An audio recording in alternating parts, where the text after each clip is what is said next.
Russian ട്രിപ്പിൻ്റെ video upload ചെയ്ത സമയത്ത് കുറേ ഡൗട്ടുകൾ ആളുകൾ വന്ന് കമൻ്റായിട്ട് ചോദിച്ചിട്ടുണ്ടായിരുന്നു. എങ്ങനെയാണ് റഷ്യൻ ഇ വിസ അപ്ലൈ ചെയ്യുന്നത്, റഷ്യയിൽ ഹോട്ടൽ ബുക്കിംഗ് എങ്ങനെയാണ്, റഷ്യയിൽ ഫുഡും കാര്യങ്ങളൊക്കെ എങ്ങനെയാണ്, കുറേ ഡൗട്ടുകളുണ്ടായിരുന്നു. അപ്പം ആ ഡൗട്ടിനുള്ള ഒരു ഉത്തരവായിട്ടാണ് ഞാൻ ഈ വീഡിയോ ചെയ്യുന്നത്. ഫസ്റ്റ് ഞാൻ പറയുന്നത് റഷ്യൻ ഇ വിസയെ പറ്റിയാണ്. അതായത് 4 ദിവസമാണ് ഇതിൻ്റെ പ്രോസസ്സിങ് ടൈം. 202 ദിറംസാണ് ഇതിൻ്റെ ഫീസ്. നമുക്ക് 2 മാസം വാലിഡിറ്റി ഉള്ള വിസയാണ് കിട്ടുന്നത്. 16 ദിവസം നമുക്ക് റഷ്യയിൽ സ്റ്റേ ചെയ്യാനായിട്ട് പറ്റും. ഈ വിസ ലിങ്ക് ഞാൻ ഡിസ്ക്രിപ്ഷനിൽ കൊടുക്കുന്നുണ്ട്. വളരെ ഈസിയാണ് അപ്ലൈ ചെയ്യുന്നത്. എങ്ങനെ അപ്ലൈ ചെയ്യേണ്ടതെന്നുള്ളത് ഞാൻ ആ പോസ്റ്ററിൽ കൃത്യമായിട്ട് കൊടുത്തിട്ടുണ്ട്.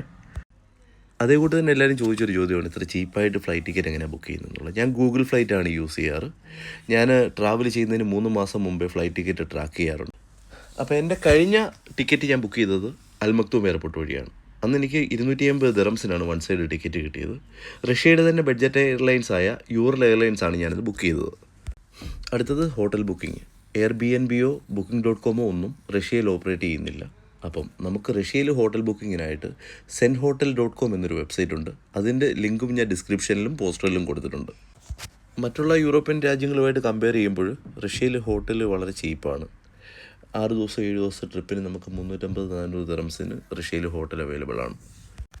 പിന്നെ യു എയിൽ നിന്ന് ട്രാവൽ ചെയ്യുന്ന ആളുകളോട് പറയാനുള്ളത്, വിസ കാർഡും മാസ്റ്റർ കാർഡും ഒന്നും റഷ്യയിൽ ഓപ്പറേറ്റ് ചെയ്യുന്നില്ല. ആപ്പിൾ പേ ഒന്നും വർക്ക് ചെയ്യില്ല. ഇവിടുന്ന് പോകുന്ന ആളുകൾ ക്യാഷ് കരുതി തന്നെ പോവുക.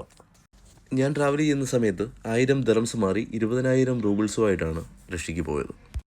ഞാൻ മോസ്കോയിൽ 7 ദിവസം ട്രിപ്പിനാണ് പോയത്. ഞാൻ പോയ സമയത്ത് ഒരു ട്രാവൽ പാസ് എടുത്തിരുന്നു.